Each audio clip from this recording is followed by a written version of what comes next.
I will be burying 7 members of my family, in addition to the members of my church family, because we are close. Our congregation was just like one big family. The way I view it is that God saved 120 people. He didn't kill 20. He saved 120 because we could have had many, many, many more people killed than we did. Yes, this is bad, but we know where Easter is. We know that there's hope and that there's going to be a resurrection.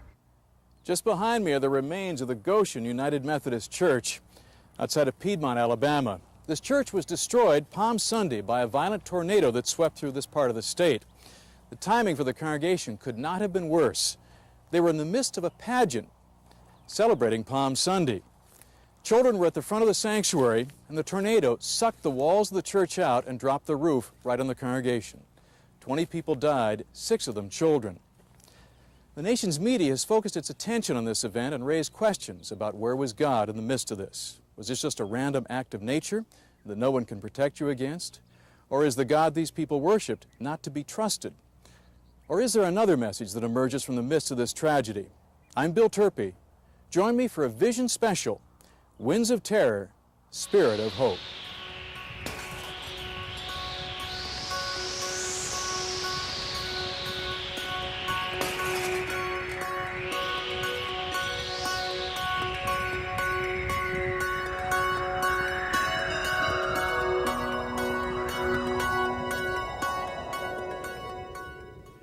The Goshen United Methodist Church was flourishing under the leadership of the Reverend Clem. It was the fastest growing Methodist church in the area, but life changed radically for this congregation when the killer storm struck. Clem, her face bruised in the disaster, recalls the moment just before the tornado hit. Sunday, we'd had a parade with the children in their palm branches. They were all dressed up, and we had a lot of children in the parade, and it was festive. Then a window broke out, and I think it was right there in the middle. But I remember looking up, and the window was broken out. The window broke out, and somebody yelled, or something was said, hit the floor. We hit the floor, got under the pews. So we were under the pews. The next thing I know, I was hearing bricks moving around. I looked up, and I couldn't believe there was sky. It was like this, and I looked around, and we were all like dreaming. Officer Mike Nessler was the first on the scene. As I neared, I could see that the roof was going off the church first. And then as I got closer, I saw there were cars damaged and sitting in the ditch. And I could see the people standing outside. Then I realized that the wall had collapsed. I could see people inside what used to be the sanctuary. 4-year-old Hannah Clem, Kelly's daughter, was part of the pageant. She was caught under the falling bricks and cinder block construction of the church wall. I was just trying to get to my child and trying not to step on anybody because there were people under bricks. It was horrible. And anyway, I got towards my child, and I knew about where she should be, and it's kind of blurry in here, but I just remember saying, somebody help me get my Hannah, my Hannah. And I just remember saying that over and over and over again and screaming, and I tried to dig her out. And I remember part of her coming out, and I patted her, and she felt cold. We're singing, God is a help in trouble. Singing, God is a help in trouble. Therefore we will not fear, though the earth should change. Hannah Clem's funeral was held on Wednesday of Holy Week. People came from around the country to support Kelly and her husband Dale, who also is a United Methodist minister and campus chaplain at nearby Jacksonville State. She was quite a alive person. I've said over and over again, she taught me a lot in her life. Hannah especially noticed so many things that I didn't notice and brought it back to life with me. Flowers and clouds and trees and birds, and she just asked all kinds of questions, just like any kid was. She was just a normal kid. She was an extraordinary, but it was just, I had to look at the world differently because of the way she looked at it. At the graveside, after the graveside service, we went back and spent the night. It was mainly my family, and then we spent the night at Dale's sister's house, and some went to a motel. We got back together to do the final goodbye at the graveside.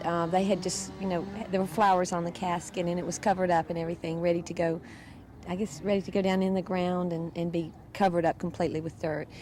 And so we stood around there with people I love more than anybody else in the world. And I just kind of gathered everybody together, and I said, I want to say something. I said, I am so grateful that you loved Hannah and that you let Hannah love you. And I think that there is no other reason for us being on earth than to love. And I meant that. What else could we ask for than love? And I think that was Jesus' life. He came to love. You know, what more could we ask? You know, someone said yesterday, life is not measured in quantity. It's not. It's just not the way it is. We think that in our earthly terms, but it's measured in love. And Hannah's life was full and complete. The Clems had lost someone precious, and so had everyone involved with Goshen United Methodist. I've lost a father-in-law, a brother-in-law, who were just like my brother and my daddy. And my brother died the next morning. His little girl was one of the first people I saw when she died, and my sister's little boy died. My aunt's husband and his little boy, his grandson.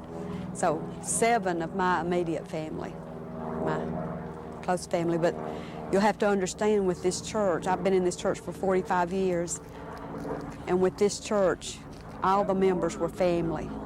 We knowed who was in that church, but we didn't when we pulled them out. We didn't know who they were until we read it in the paper. There were several of them that you couldn't tell who they were. And he'd go to sleep. I mean, I woke up 3 or 4 times at night. I mean, the babies that were brought out of there that we couldn't do nothing for, the families that were dying in there, you know, I mean, it's just I haven't never been done through anything like it before in my life, and I've been doing this for 16 years. As Kelly Clem and her congregation tried to deal with their loss, the region's and nation's media descended on the scene. Piedmont, Alabama is full of churches. This is the heart of the Bible Belt. This loss occurred in a worship service at the beginning of Holy Week, a time and place that might be considered protected, secure. The Clems and the congregation became theologians and pastoral counselors to the nation. Do I ask why? No, can't. There were people lying on the ground, and I'd come see them, and they said, why? And I said, we can't ask that question. We don't know why. We're not going to come up with a pat and easy answer. We know that it's not God's will.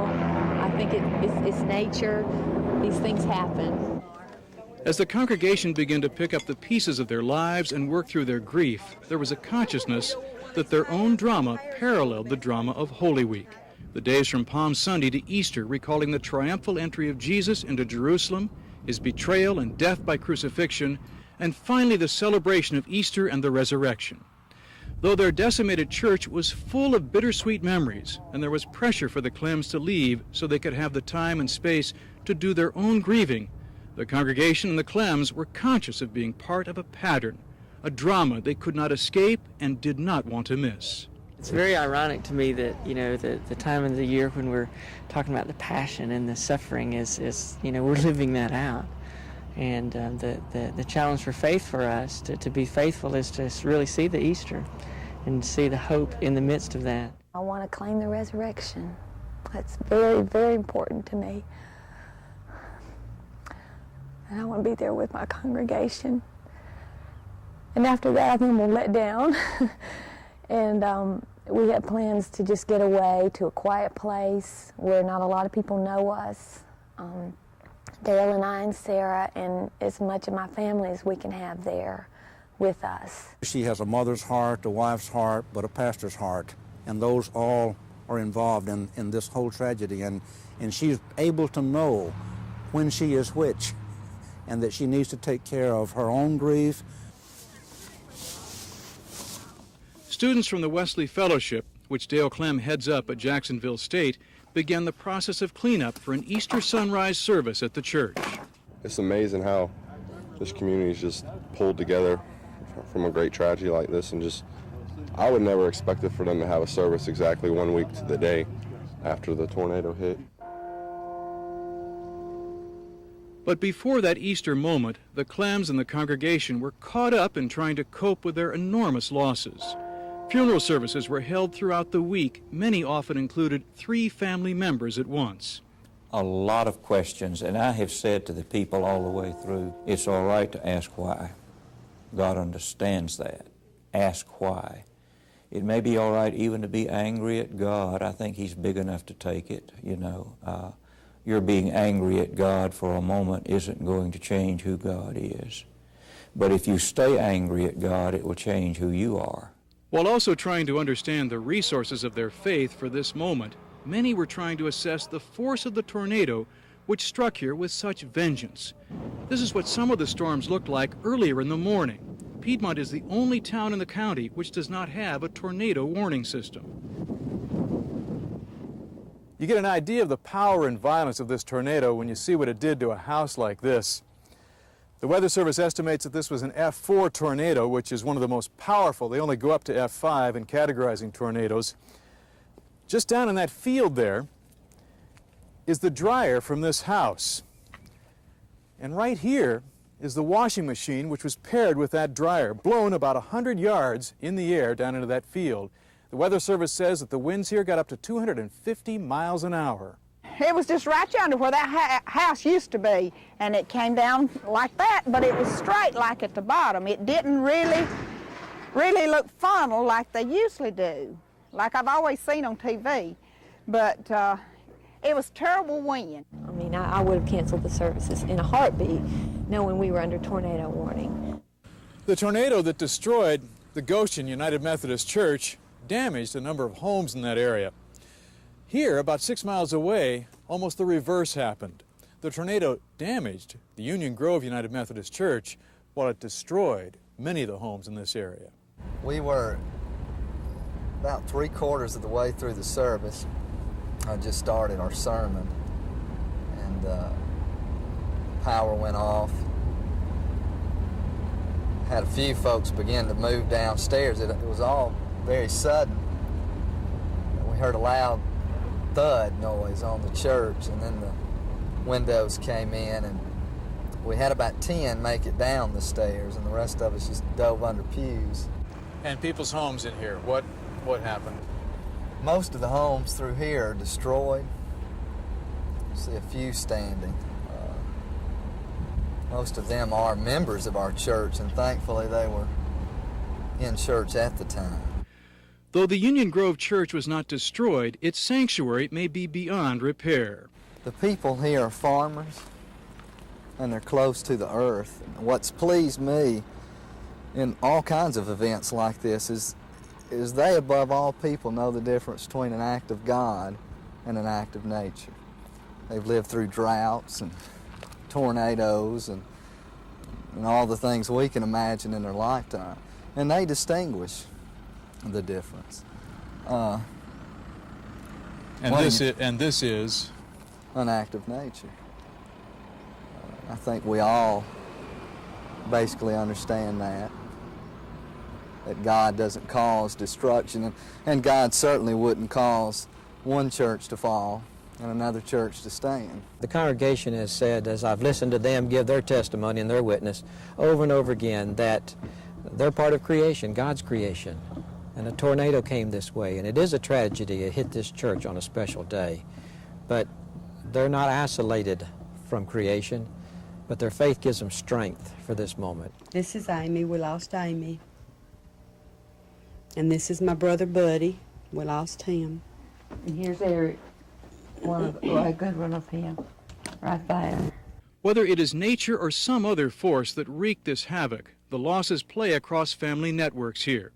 Families are large and kinship is common. I know where they are. I know I'll see them again. And I know that they're with their Papa Woods. My daddy died a year and a week before this happened. And I can see Daddy now just welcoming them all home to be with Jesus. Because I know that's where Daddy is too. And that don't make me feel better because I'm going to miss them. I was their Aunt Dit, and I loved them kids, and we loved each other. And I'm going to miss them, but the loss is for me. It's not for them because I know where they are. I've just got to take care of my life now and make sure that my life is ready for when God calls me home. And just take it one day at a time. Walala Woods was sitting next to her 87-year-old mother when the church wall was pulled inward. They were trapped under the debris. There was a breathing place. We could get air, but I couldn't move. Except my arm. I could move my arm. And my mother was in there with me.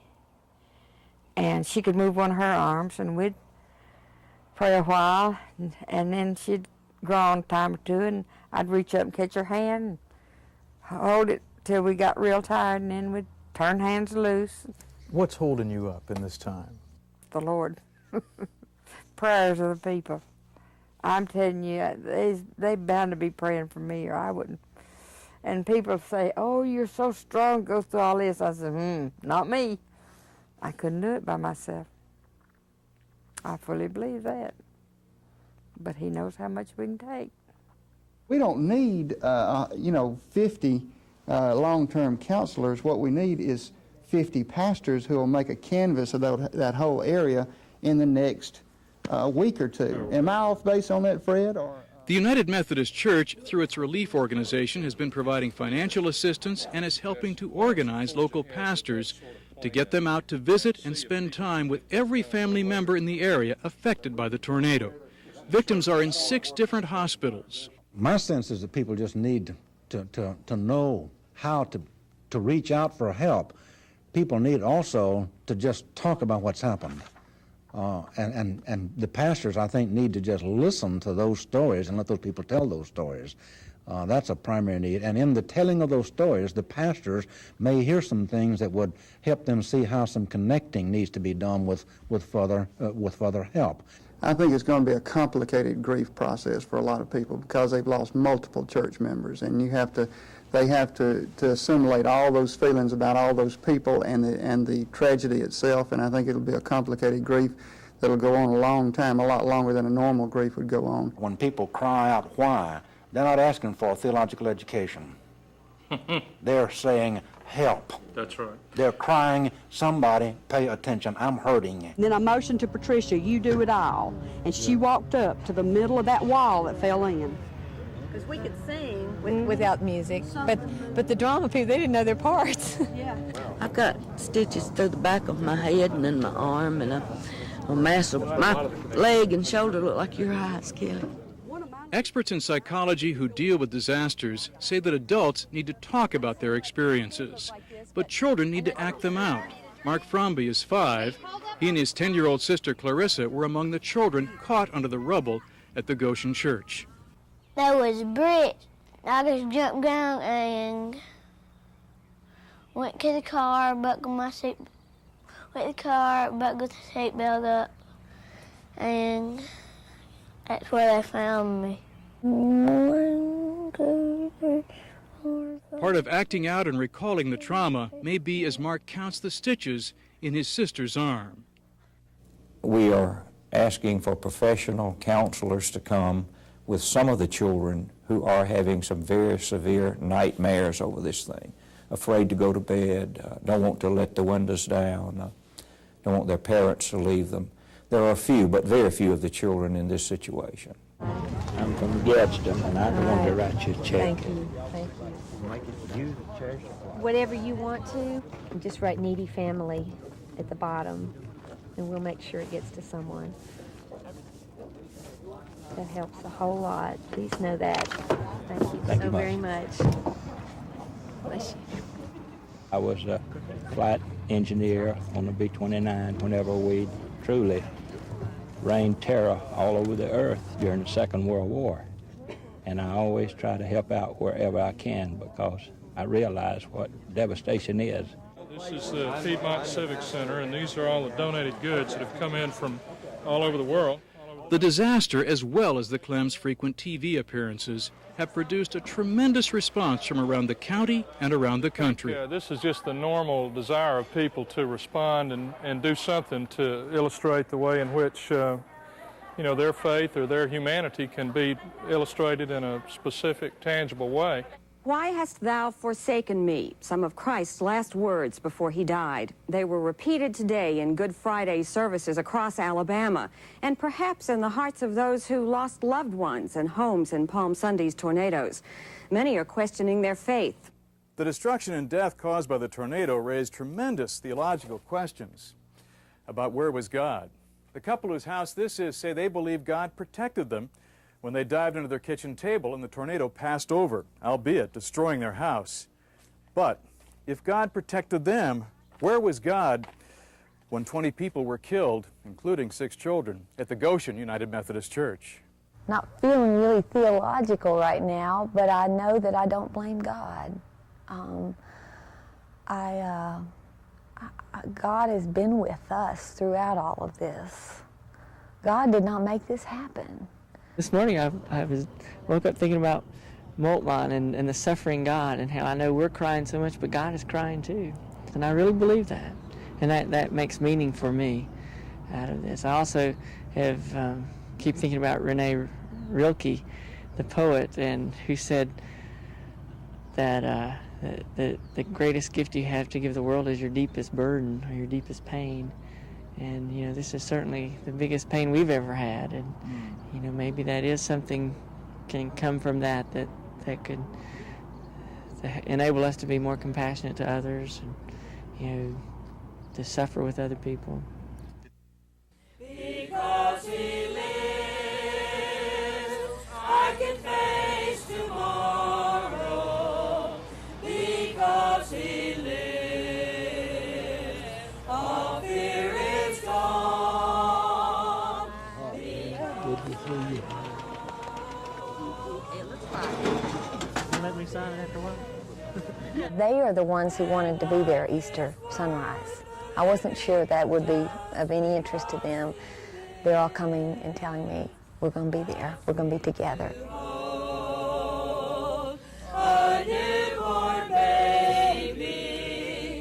Easter Sunday morning, and a battered congregation finds its way back to a swept parking lot and worship at sunrise.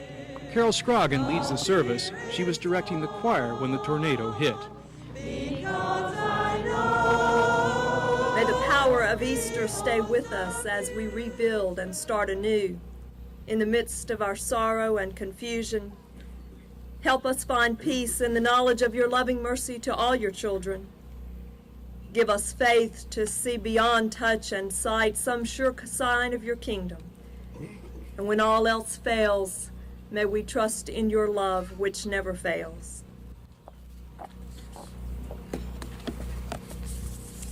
Good morning. I wouldn't be anywhere else today, would you? I woke up the other day with words of scripture on my heart. On holy ground, and I know that there are angels all around. We lost our son-in-law. We lost a lot of good people. This is what it's all about. This is the Bible message to me. Christ is risen. This is his day and this is my day.